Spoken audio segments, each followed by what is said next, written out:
From Pacifica, this is Democracy Now! It's time to call out WikiLeaks for what it really is. A non-state hostile intelligence service often abetted by state actors like Russia. In reality, they champion nothing but their own celebrity. Their currency is clickbait. Their moral compass non-existent. Their mission, personal self-aggrandizement through destruction of Western values. As CIA Chief Mike Pompeo blasts WikiLeaks, CNN confirms the Trump administration has prepared an arrest warrant for WikiLeaks founder Julian Assange. We'll speak with Pulitzer Prize-winning journalist Glenn Greenwald, who argues the charges are a threat to free speech and press freedom. Then we go to Indonesia, where Vice President Mike Pence railed against ISIS-linked terrorism. The United States is also proud to be one of Indonesia's oldest and most engaged defense partners. And under President Trump, we are firmly committed to continuing to collaborate on the security of both of our peoples. This comes as a shocking new expose by investigative journalist Alan Nairn reveals backers of Donald Trump in Indonesia have joined army officers and a vigilante street movement linked to ISIS in an attempt to oust Indonesia's democratically elected president. Nairn reports Indonesians involved in the coup attempt include a corporate lawyer working for the mining company Freeport-McMoRan, which is controlled by Trump advisor Carl Icahn.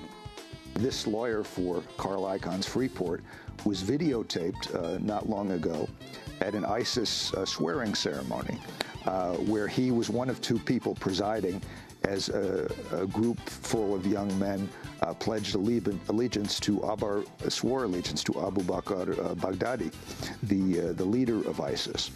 All that and more coming up.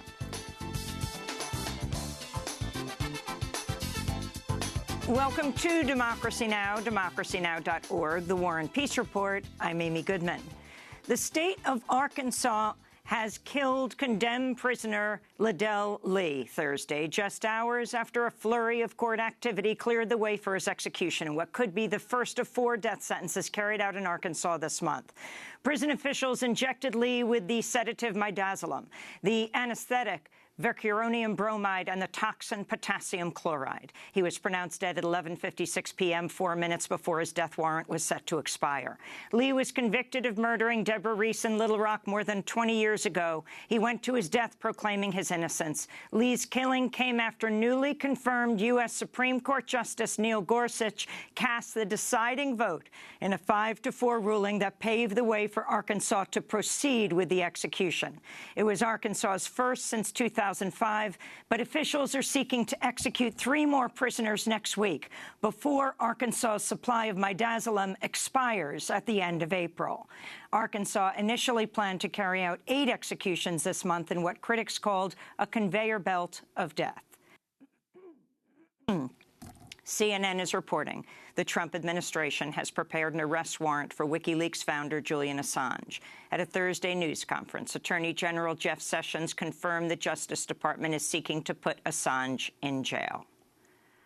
We have professionals that have been at the security business of the United States for many years that are shocked by the number of leaks, and some of them are quite serious. So, yes, it is a priority. We've already begun to step up our efforts, and whenever a case can be made, we will seek to put some people in jail.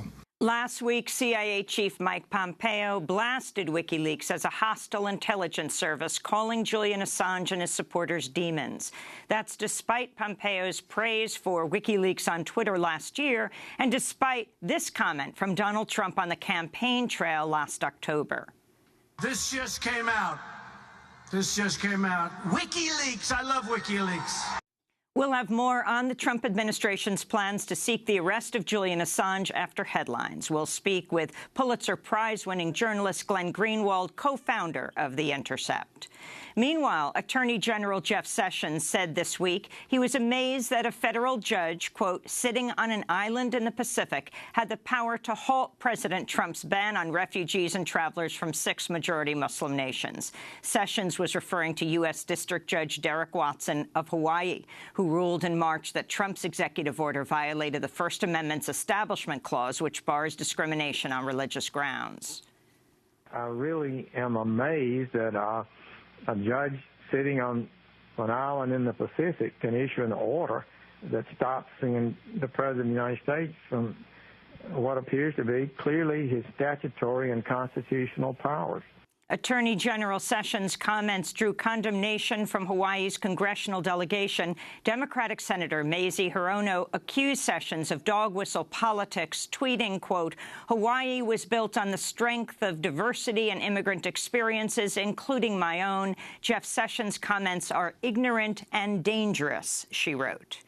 In more immigration news, a mother detained more than 500 days with her 4-year-old son is speaking out after the Supreme Court ruled this week she has no right for a judge to review her pending deportation to Honduras. She's one of 24 families represented by the American Civil Liberties Union. On Monday, the court ruled the executive branch is the sole judge in cases like hers that are fast-tracked through a process called expedited removal, or when an immigration agent can decide if someone has credible fear of persecution based on a single interview. The woman spoke to Rewire in an exclusive interview from the Berks County Residential Center in Pennsylvania. I feel very afraid. I don't think I'll be able to sleep at night if I'm forced to return to Honduras. I'm a single mother, and we're especially vulnerable. The murder rate in Honduras is 10 times the national average. Immigrant rights activist Jeanette Vizguera has been named one of Time magazine's 100 most influential people for 2017. Vizguera skipped a scheduled check-in with ICE officials in February and instead sought refuge in a Denver church, along with her 4 children, fearing she'd be deported under the newly inaugurated Trump administration.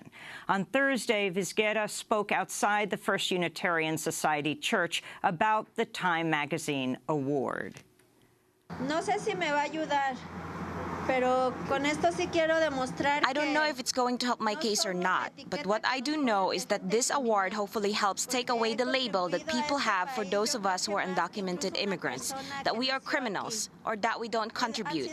I've been here 20 years contributing, working, and paying my taxes. In fact, I finished my taxes from inside First Unitarian Church, and I can show them to anyone who wants to see them, unlike President Trump.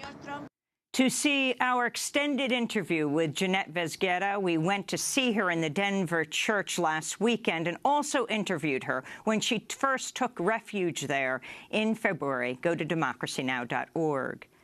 In New York City, immigrant workers at the Tomcat Bakery are calling for a day without bread, as about 18 workers face the loss of their jobs today after their employer demanded valid working papers. This morning, activists locked themselves to the underside of Tomcat Bakery trucks, stalling delivery of bread while police worked to cut them out. Meanwhile, over 100 of the workers' supporters rallied outside the bakery in solidarity with Tomcat workers. This is bakery worker Asias Davila.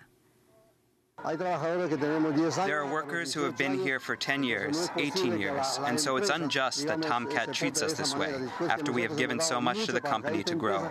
It's a very large business with a lot of production, so what we're asking for at this time is that there is justice and that they stand up for their workers. Also in New York, police arrested 9 people Thursday at a nonviolent protest against President Trump's proposal to cut $6.2 billion from the budget of HUD, the Department of Housing and Urban Development. New York is home to the nation's largest stock of public housing, and the protesters said the cuts would devastate their communities. They're proposing crazy stuff like they're going to kick everyone out of public housing in 5 years. 500,000 people in New York City? Right. Like that's going to work. I mean, housing already is cut to the bone. There's nowhere to cut. It's just a disaster. This is serious stuff. People are going homeless. This is not a joke anymore. And Trump ain't making it no better. Among those arrested was New York City Council member Richie Torres. HUD Director Ben Carson said in March he favors Trump's proposal to slash his agency's budget by 14%, saying the cuts would promote fiscal responsibility.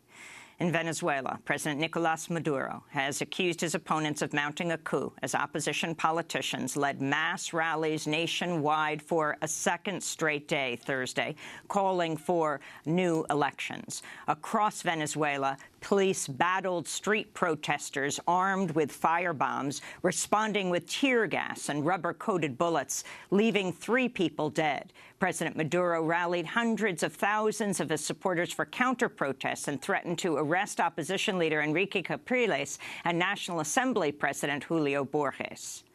Julio Borges, you are the head of the coup. Later, don't complain when the law comes to you. Julio Borges, I am telling you ahead of time. I am telling you in defense of my motherland and in defense of the people. President Maduro accused the Trump administration of backing a coup, comparing it to the Bush administration's support for an unsuccessful attempt in 2002 to overthrow then-President Hugo Chavez. Meanwhile, General Motors said Thursday it'll cease its operations in Venezuela after saying the Maduro government seized one of its manufacturing plants. The United Nations says it's found 17 mass graves in the Democratic Republic of the Congo. The UN Human Rights Chief, Zeid Ra'ad al-Hussein, said there are reports the graves were dug by government soldiers who've been accused of raping and killing civilians. This is UN spokesperson Elizabeth Russell. Now, in Chimbulu, they confirmed the existence of 15 mass graves that had been dug in a cemetery and 2 mass graves that had been dug in Chienke. They heard reports from local people that these graves had been dug by soldiers from the armed forces, the DRC armed forces. In Paris, France, a gunman opened fire with an automatic rifle on the Champs-Élysées Thursday, killing a police officer and seriously wounding 2 others before he was shot dead.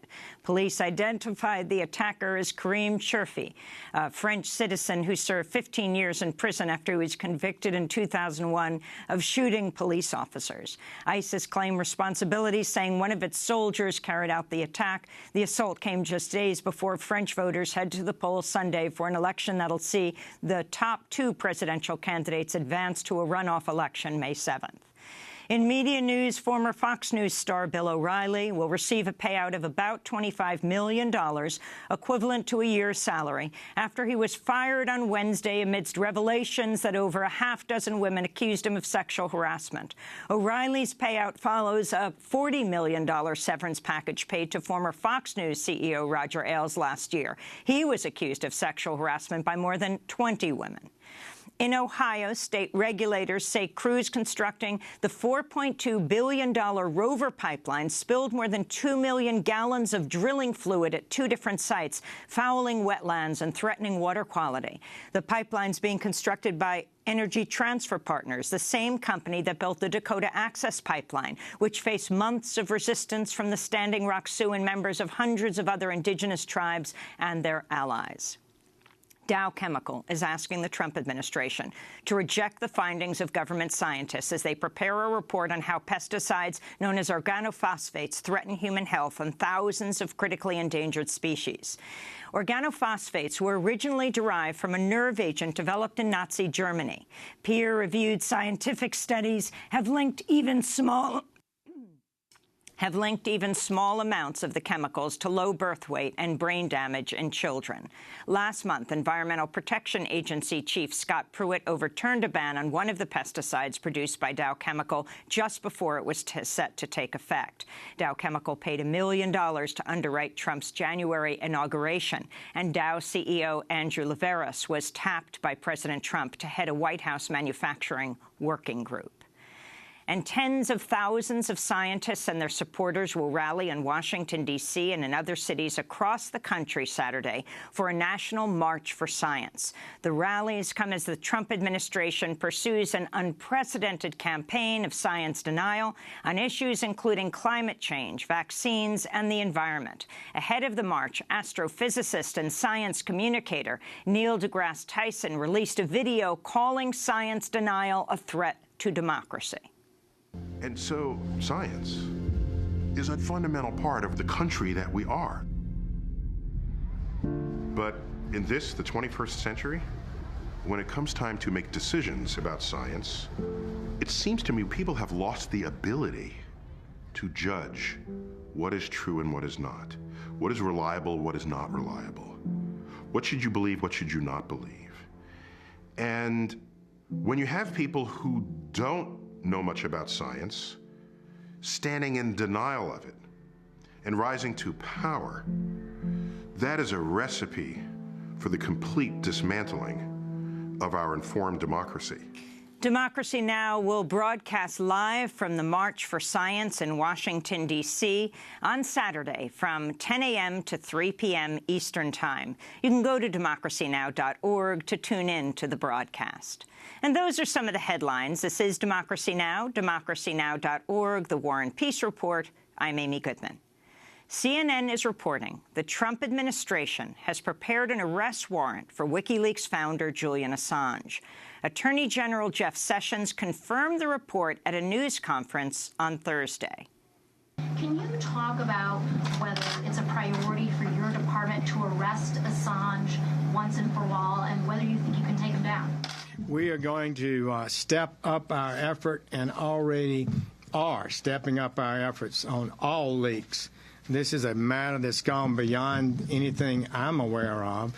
We have professionals that have been at the security business of the United States for many years that are shocked by the number of leaks, and some of them are quite serious. So, yes, it is a priority. Last week, CIA Chief Mike Pompeo blasted WikiLeaks as a, quote, hostile intelligence service in a stark reversal from his previous praise for the group. Pompeo made the remarks last week at the Center for Strategic and International Studies in his first public address as CIA director. It's time to call out WikiLeaks for what it really is: a non-state hostile intelligence service often abetted by state actors like Russia. In reality, they champion nothing but their own celebrity. Their currency is clickbait. Their moral compass non-existent. Their mission, personal self-aggrandizement through destruction of Western values. In his speech, Pompeo went on to accuse WikiLeaks of instructing Army whistleblower Chelsea Manning to steal information. He also likened Julian Assange to a demon and suggested Assange is not protected under the First Amendment. It's been nearly 5 years since Julian Assange entered the Ecuadorian embassy in London seeking political asylum, fearing a Swedish arrest warrant could lead to his extradition to the United States. For more, we go to Rio de Janeiro, Brazil, where we're joined via Democracy Now! Video stream by Glenn Greenwald, the Pulitzer Prize-winning journalist and one of the founding editors of The Intercept. His recent piece is headlined, "Trump CIA Director Pompeo Targeting WikiLeaks Explicitly Threatens Speech and Press Freedoms." Glenn, welcome back to Democracy Now! Your response to this latest news that the U.S. government, that the Justice Department is preparing an arrest warrant for Julian Assange. What's interesting is the Justice Department under President Obama experimented with this idea for a long time. They impaneled a grand jury to criminally investigate WikiLeaks and Assange. They wanted to prosecute them for publishing the trove of documents back in 2011 relating to the Iraq and Afghanistan wars, as well as the U.S. State Department diplomatic cables. And what they found, the Obama Justice Department found, was that it is impossible to prosecute WikiLeaks for publishing secret documents without also prosecuting media organizations that regularly do the same things. The New York Times, The Guardian, many other news organizations also published huge troves of the documents provided by Chelsea Manning. So it was too much of a threat to press freedom, even for the Obama administration, to try and create a theory under which WikiLeaks could be prosecuted. Fast forward 5 years later, there's been a lot more WikiLeaks leaks and publications, including some really recent ones of sensitive CIA documents, as well as having spent all of last year publishing documents about the Democratic National Committee, which means they've made enemies not just of the right in America, but also the Democratic Party. And the Trump administration obviously believes that they can now safely, politically prosecute WikiLeaks. And the danger, of course, is that this is an administration that has already said, the president himself has said, the U.S. media is the enemy of the American people. And this is a prosecution that would enable them not only to prosecute and imprison Julian Assange, but a whole variety of other journalists and media outlets that also routinely publish classified information from the U.S. government. So let's go back to what CIA Chief Mike Pompeo said in his first address as CIA director. The days like today, where we call out those who grant a platform to these leakers and so-called transparency activists. We know the danger that Assange and his not-so-merry band of brothers pose to democracies around the world. Ignorance or misplaced idealism is no longer an acceptable excuse for lionizing these demons. And CIA Chief Mike Pompeo continued, Julian Assange and his kind are not the slightest bit interested in improving civil liberties or enhancing personal freedom. They have pretended America's First Amendment freedoms shield them from justice. They may have believed that, but they are wrong. Assange is a narcissist who has created nothing of value. He relies on the dirty work of others to make himself famous. He's a fraud, a coward hiding behind a screen.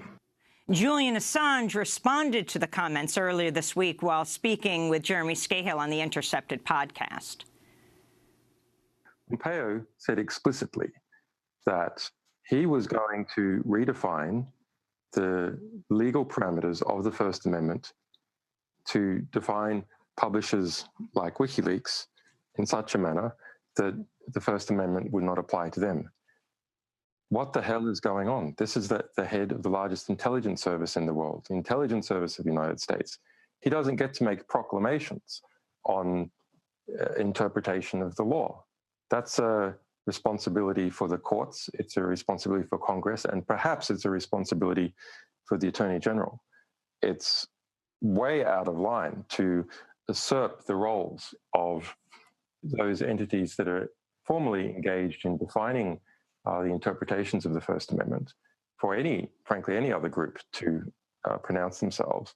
But for the head of the CIA to pronounce what the boundaries are of reporting and not reporting is a very disturbing precedent. This is not how the First Amendment works. It's just legally wrong. The First Amendment is not a positive definition of rights. It's a negative definition.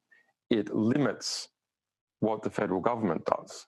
It doesn't say the federal government must give individuals rights and enforce that. It limits what the federal government can do to take away a certain climate of open debate in the United States. So the First Amendment prevents Congress and the executive from engaging in actions themselves, which would limit not only the ability of people to speak and to publish freely, but would also limit the ability of people to read and understand information, because it is that climate of public debate which creates a check on a centralized governmental structure from becoming authoritarian. It's a right from that perspective for all the people, not just the publisher. So that's Julian Assange speaking on the Intercepted podcast. Glenn Greenwald, if you can respond to both Julian as well as the CIA Director Pompeo and what he's alleging. I think the key point here to understand is the way in which governments typically try and abridge core freedoms. Because what they know is that if they target a group that is popular or a particular idea that people agree with, there will be an uprising against the attempt to abridge freedom.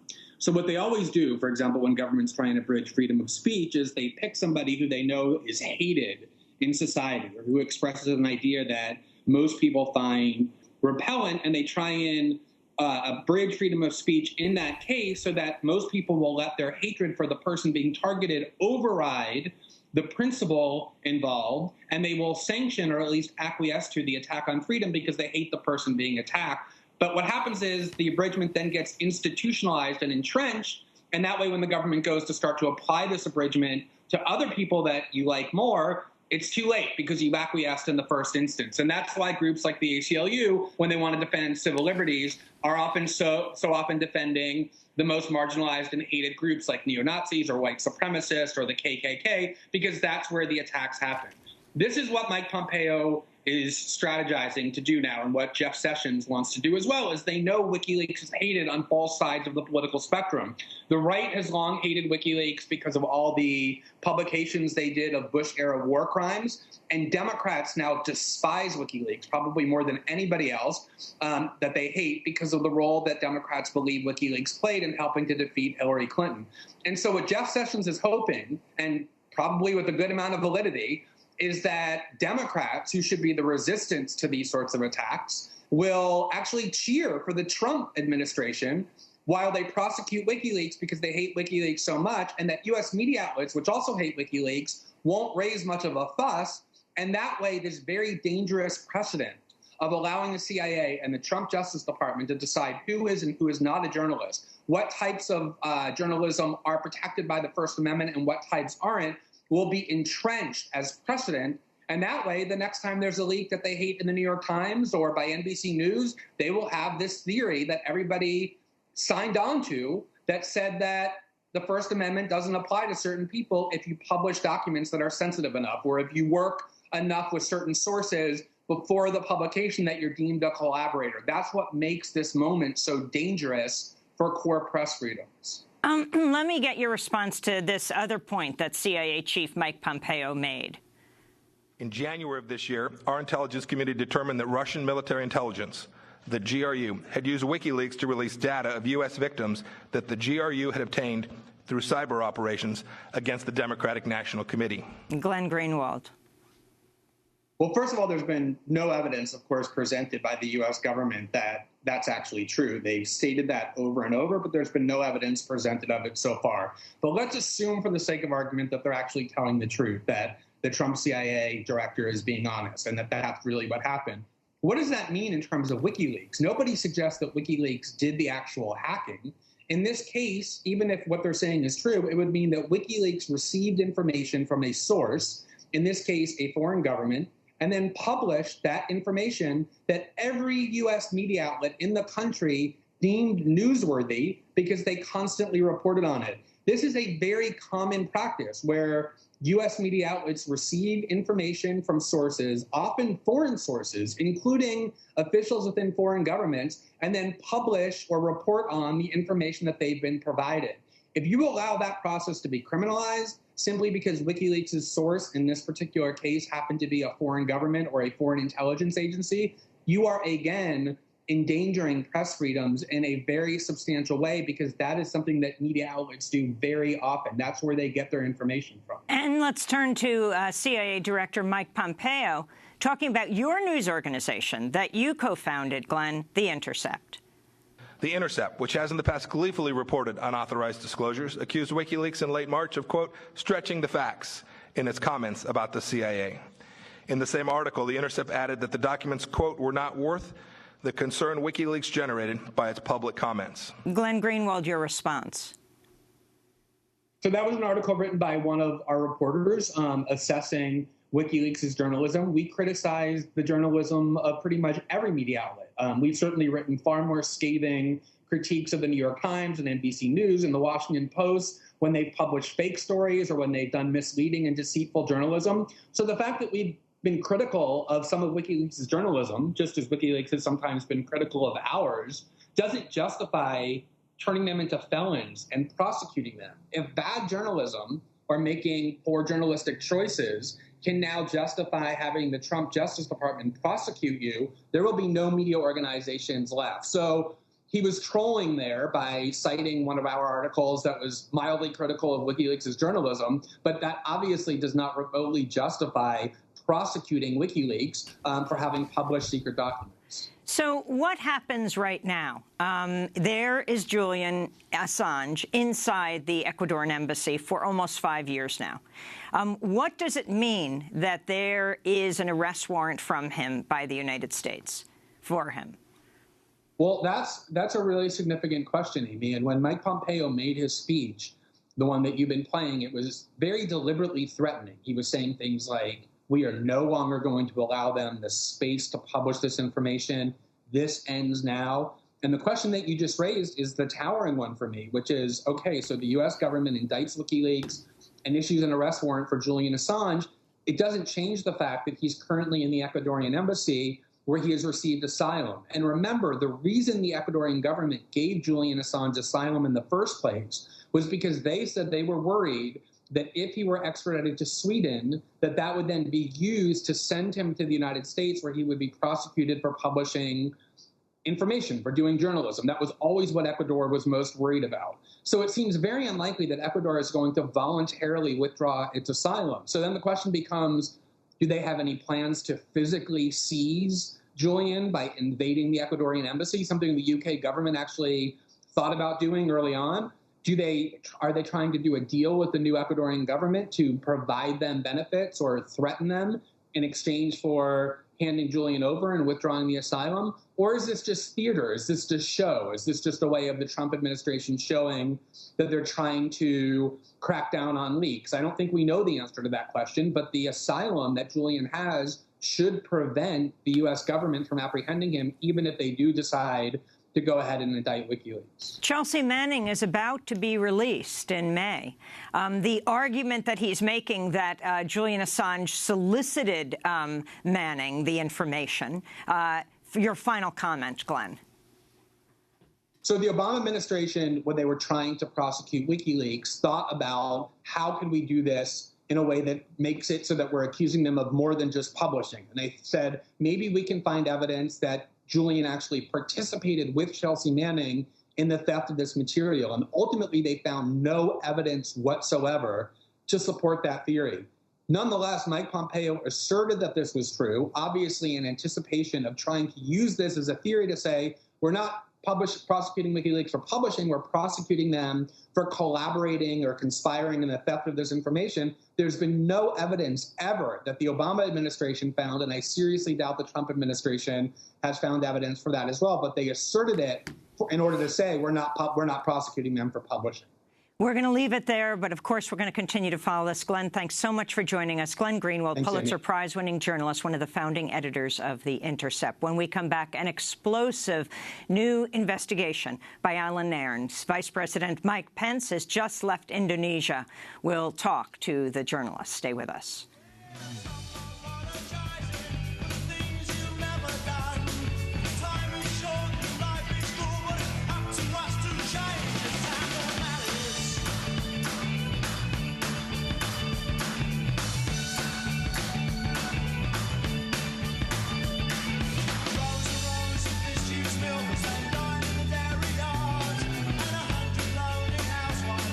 Town Called Malice by The Jam. This is Democracy Now!, DemocracyNow.org, The War and Peace Report. I'm Amy Goodman. Vice President Mike Pence visited the largest mosque in Southeast Asia Thursday during a trip to Indonesia. A day earlier, he addressed reporters at a press conference with Indonesian President Joko Widodo in Jakarta. Oldest and most engaged defense partners. And under President Trump, we are firmly committed to continuing to collaborate on the security of both of our peoples. A stronger defense partnership will serve us well as we confront the various security threats and challenges that we now face.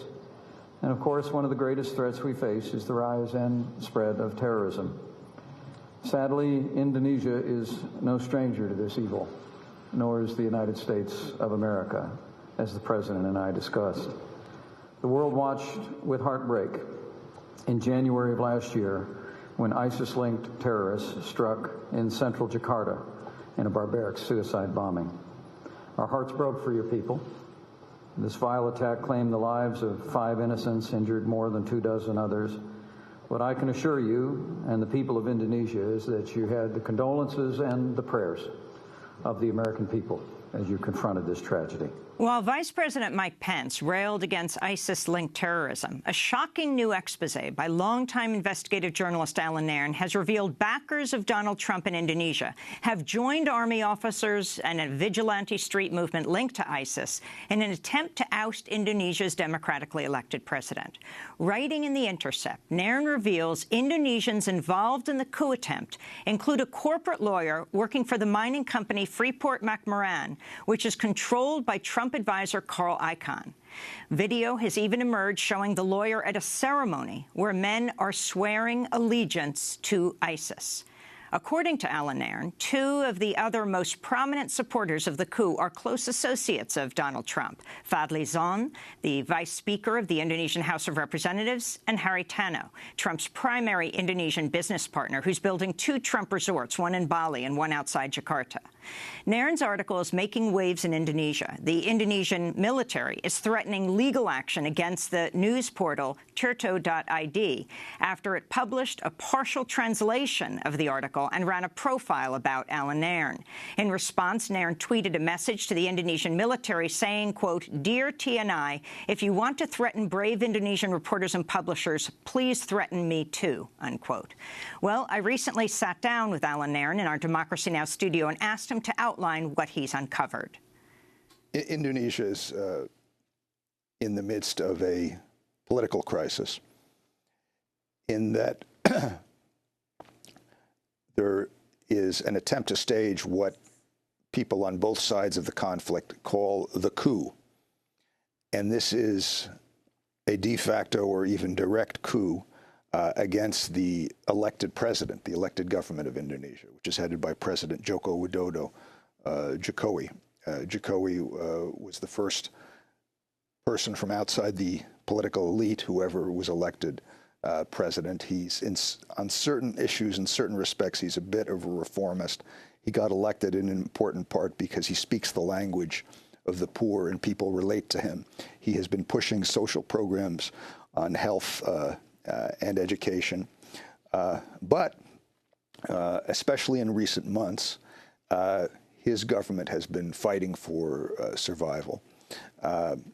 Those backing this coup project include the top generals in the country who are seeking to escape any whisper of accountability for their past mass murders that have been supported by the U.S., and for their ongoing atrocities in West Papua. Also, the friends and business partners and political associates of Donald Trump. The local Trump people in Indonesia, including his top political backer, the politician Fadli Zon, including his local business partner, Haritano, and others, have been funding and backing this coup movement. The instrument they have been using is what purports to be a radical Islamist street movement, which has been staging massive demonstrations on the streets of Jakarta, demonstrations drawing out hundreds of thousands, perhaps millions of people. And their hook is what they claimed to be a religious issue, where they're attacking and demanding the death by hanging of the incumbent governor of Jakarta, who happens to be an ethnic Chinese Christian who is currently standing trial for insulting religion, for insulting Islam. And he could actually be sent to prison. And he's also currently standing for re-election. But this Islamist street movement is, in a sense, a front for the real powers, the real interests, which are trying to use the demonstrations and the attacks on Governor Ahok, that's his name, Ahok, to bring down the government of President Jokowi. I know this because for much of the past year, I've been talking to people within the Jokowi government and also people within the coup movement, and they've been describing what's happening as it goes along. The group that they are using to front the street demonstrations is called the FPI. The FPI is what are known in Indonesia as preman, street thugs. They were created by the Indonesian army and police shortly after the fall of Suharto in order to do killings. U.S.-backed dictator. Yes, in order to do repression and, when needed, killings on behalf of the army without the army having to take responsibility for it. And they would do it under the banner of radical Islam, kind of diverting attention from the fact of army and police sponsorship behind it. This group, the FPI, has been implicated in attacks on mosques. They frequently attack Islamic religious denominations that they do not agree with, attacks on churches, and murders, one of which, in spectacular fashion, was videotaped. And their mob is seen beating and kicking to death a man who's lying face down in the mud. They openly call for the hanging and murder of various politicians who displease them. They live day to day by, in addition to the funds they get from the army and the police, by extortion. They claim to be religiously compliant, But one of their key tactics over the years has been to go into strip clubs, go into bars. If the owners haven't been giving their weekly payoff to the FPI in a timely enough fashion, breaking the place up with heavy sticks, then taking the liquor and drinking it or reselling it. I mean, this is famous on the streets of Jakarta. Everybody knows about this. Another of their big activities has been evicting the poor. They would be rented out to army, police, rich developers, landlords, in order to violently evict poor people so that their homes could be demolished and used for other purposes. The group also happens to be listed by Western intelligence, including ASIO, the Australian Intelligence Service, as a violent extremist organization, the term they use for terrorist. And this happens to be one of the cases where their characterization of a movement as violent and extremist is accurate. This group FPI also has numerous connections to ISIS.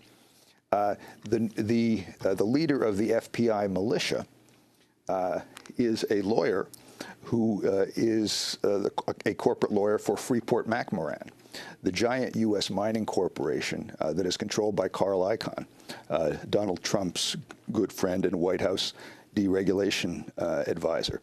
This lawyer, his name is Munarman, he represents a local corporate front for Freeport, and he is there presiding over the militia, as the FPI militia, as they commit violence, and standing next to the FPI leaders as they call for the death by hanging of Jakarta's governors.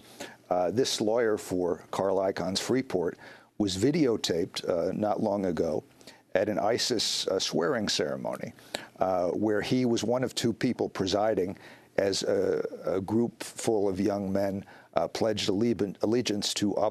swore allegiance to Abu Bakr Baghdadi, the leader of ISIS. The program of massive street demonstrations aimed at ultimately bringing down the Jokowi-elected government has been endorsed by Indonesians who have gone to Syria and joined up as ISIS fighters, as they describe themselves, etc. This is the group which is being used by the U.S.-trained Indonesian generals and being backed by Donald Trump's key Indonesian business partner, Donald Trump's key Indonesian political backer, and the lawyer for Carl Icahn's Freeport-McMoRan. Maybe it was about a year ago, we did a short segment on Democracy Now! Regarding the fact that one of these figures, Fadli Zon, the politician who was involved in this coup movement, he appeared at Trump Tower along with Donald Trump. This was shortly after Trump launched his presidential campaign. He launched his campaign by attacking Mexicans as rapists, and he got some heat for that. And one of the things Trump did, apparently, was to say to his people, get me some foreigners. One of the foreigners they got him was this Indonesian politician, Fadli Zon. He appeared at the press conference with Donald Trump. For doing so, he was fiercely attacked by the Grand Imam of the Indonesian mosque here in New York City. A very courageous act, by the way, by that Imam, given the fact that Fadli Zon is not just a politician, but is also the right-hand man of General Prabowo. Prabowo is the most notorious mass-killing general in Indonesia. He was also the general who was the closest protege of the U.S. Pentagon and intelligence during his military career.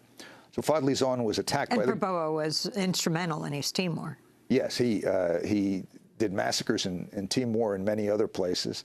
But now it is his right-hand man, Fadli Zon, who was appearing with Trump at Trump Tower, helping in the initial stages of launching the campaign, and who is now one of the main supporters of this movement, which has as its final goal the toppling of Indonesia's democratically elected president. And among the generals, and this is in a piece that I've been working on, and maybe by the time this airs, the piece will have already been released, that have been complicit in one degree or another in this movement, include General Prabowo, General Wiranto, who is currently still under indictment for war crimes in Timor, General Gatot, who is currently the commander of the Indonesian Armed Forces. We'll be back with investigative journalist Alan Nairn in 30 seconds.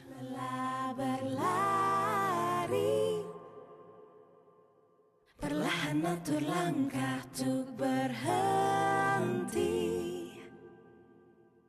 beri waktu sejenak tuk pahami bisik suara dalam hati.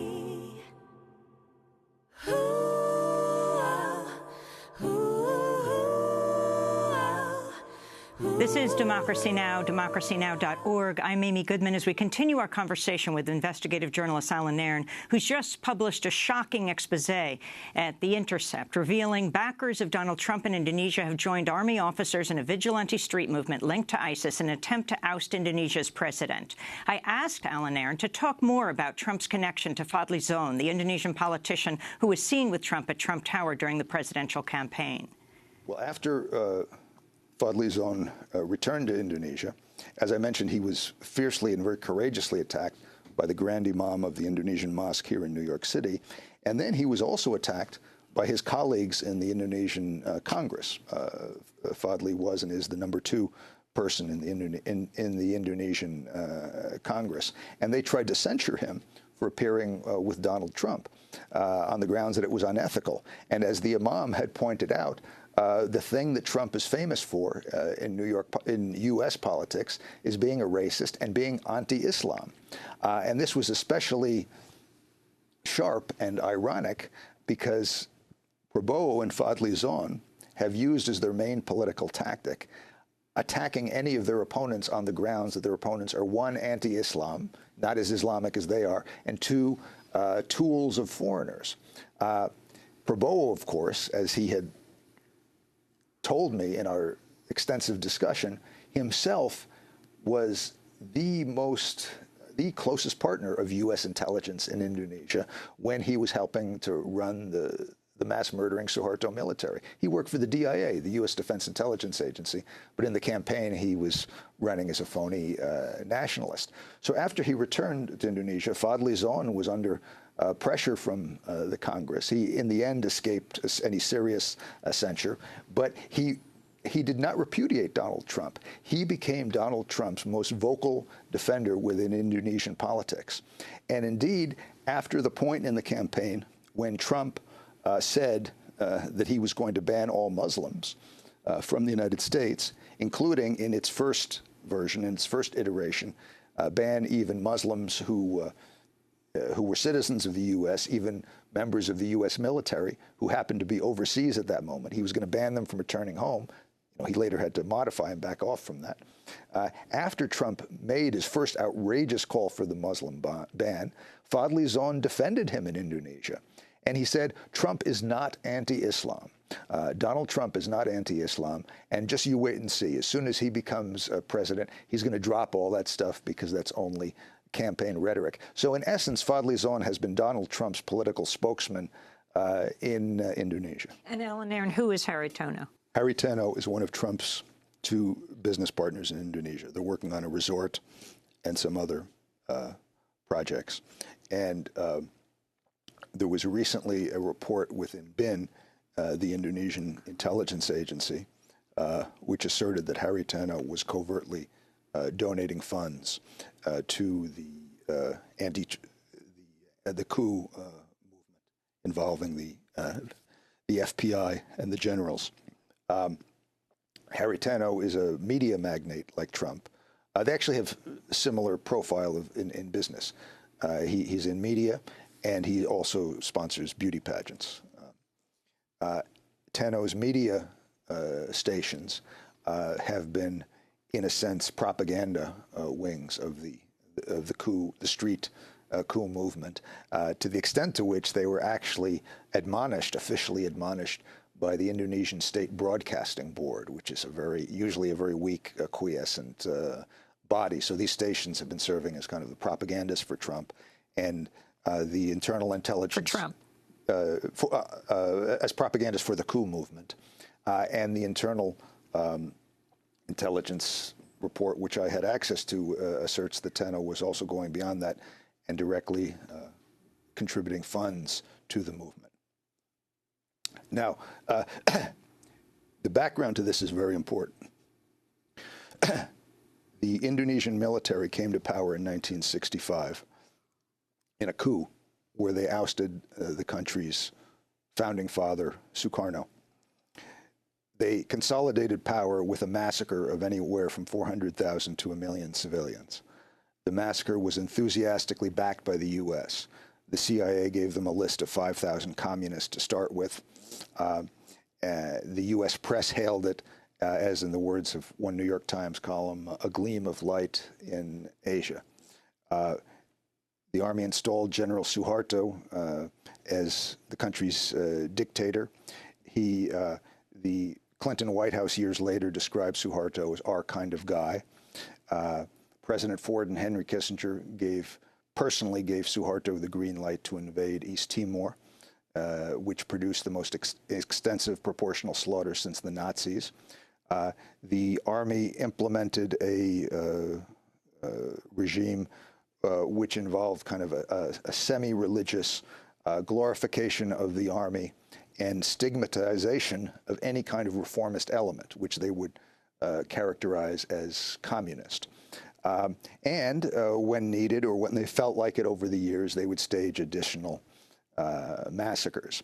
Then, in '98, partly as a result of the Asian financial crisis triggered by banks, partly as a result of the amazing courage of activists who came out on the streets of Jakarta to demand the ouster of Suharto, partly as a result of the fact that the grassroots movement here in the U.S. had succeeded in cutting off most of the arms pipeline from the U.S. to Indonesia, which then constrained them in the extent to which they were willing to open fire on those demonstrators. Suharto fell. After Suharto came what is referred to as reformasi, reform, which is still underway. The army is still the dominant #1 power in Indonesia, but their power is much less than it used to be. The fact that Jokowi, the civilian who related to the poor, was able to defeat the mass-murdering U.S. protege General Prabowo in the presidential election was a real watershed in Indonesian politics. A very courageous movement of survivors of army massacres and human rights activists in Indonesia has persisted for year after year after year, putting their own lives at risk and sometimes dying in the process, like in the case of Munir, the brilliant and heroic human rights activist and my friend who was assassinated by arsenic poisoning in 2004. They have persisted with this movement to bring the generals to justice. And in the past few years, they've succeeded in upping the pressure. They've made gains to the point that some generals have started to worry about whether they might be brought to justice or at least might be publicly humiliated by their crimes being acknowledged publicly and the survivors gaining some degree of public legitimacy. So the generals, to a degree much more than I realized before I started talking to people about this coup movement, have become obsessed with the idea of staving off justice. And what has happened with their sponsorship, the sponsorship of many generals of this coup movement, is that they've created a very elegant win-win strategy. If they succeed in toppling President Jokowi, then no worry about accountability. On the other hand, if they don't succeed, Jokowi will owe the generals who are supporting him. Because although the bulk of the mass-murdering generals are affiliated in one way or another with the coup movement, there's another fraction who are backing Jokowi and helping him to fend off the coup movement and are exacting a de facto guarantee, hey, we're keeping you alive here, no prosecution, right? No public exposure of our crimes, no humiliation for the atrocities that we have committed. So whichever way it turns out in their mind, and there's certainly reason to think that it's not unreasonable expectation, justice and accountability loses and the army wins. Is Jokowi aware of the Trump connections to the supporters of the coup movement? That's a good question. I don't know. I don't know when this will air, but as we are speaking, as this is being recorded, next week, on a Wednesday, the Jakarta gubernatorial election is due to happen. That's when it will be decided whether the governor, who is the kind of pretext for this street movement, will be voted in or voted out as, this is April 19th. As governor, yes. And the day after the scheduled gubernatorial election, Vice President Mike Pence is due to arrive in Indonesia for 2 days and to meet with President Jokowi. Now, one interesting aspect of this is where does the U.S. stand on all of this? Because on the one hand, the U.S. has a long-time policy in countries around the world of backing the repressive armies and security forces, but on the other hand, also backing elected presidents, as long as those elected presidents do not have a program that threatens U.S. corporate interests or the interests of the local rich, or the fact that the U.S. is allowed to back the local army and security forces. Barring that, the U.S. is all for local elected presidents. So in accord with that historic worldwide policy, the U.S. has up to this moment, as far as I know, up until at least recently, been backing Jokowi against the coup movement. But it's Trump's local people who have been helping to push the coup movement. Now, I don't know whether this question has come to the attention of President Trump himself. It could come to his attention through his business partner, Harry Tano, through his main Indonesian political partner, Fadli Zon, through his other business partner, Setia Novanto, who's a famously corrupt politician, or it could come to his attention through Carl Icahn, who is close to Trump, is his deregulation advisor from the White House, and who is the controlling shareholder of Freeport-McMoRan, the oil and the mining giant of copper and gold, which has been ravaging West Papua, taking their gold and copper, but which, and this is quite significant, recently has been under challenge from the Jokowi government. For years, Freeport-McMoRan has had a free ride in Indonesia. As long as they paid off General Suharto and his cronies, as long as they paid off the army, various bureaucrats, they were able to do whatever they want. They were able to just strip the mountains of West Papua, turn the rivers indescribable primary colors from their pollution, knock off their dissident workers when necessary. They were able to do anything. But now, just in the past year and a half or so, they have been under challenge from the Jokowi government, which is demanding a renegotiation of the contract between the Indonesian government and Freeport-McMoRan, and which has been restricting Freeport's copper exports. So this is creating a problem for Icahn, a serious economic problem for Carl Icahn. As this conflict between the Jokowi government and Icahn's Freeport has been going on, the local lawyer for Icahn's Freeport has been helping to lead the coup movement to oust Jokowi. Now, I don't know how much Trump knows about this, but I know there's some question among some officials in Indonesia as to, in the end, which side will the U.S. come down on? Will it continue the traditional U.S. policy of wanting to keep an elected president in for kind of stability purposes and front purposes, or might it align with Trump's personal and business connections on the other side who are backing the coup? Investigative journalist Alan Nairn will link to his piece at The Intercept. Tune in tomorrow for our coverage of the March for Science in Washington. And on Sunday, I'll be speaking at Princeton University. Special thanks to Sam Alcoff and Mike Burke. I'm Amy Goodman. Thanks for joining us.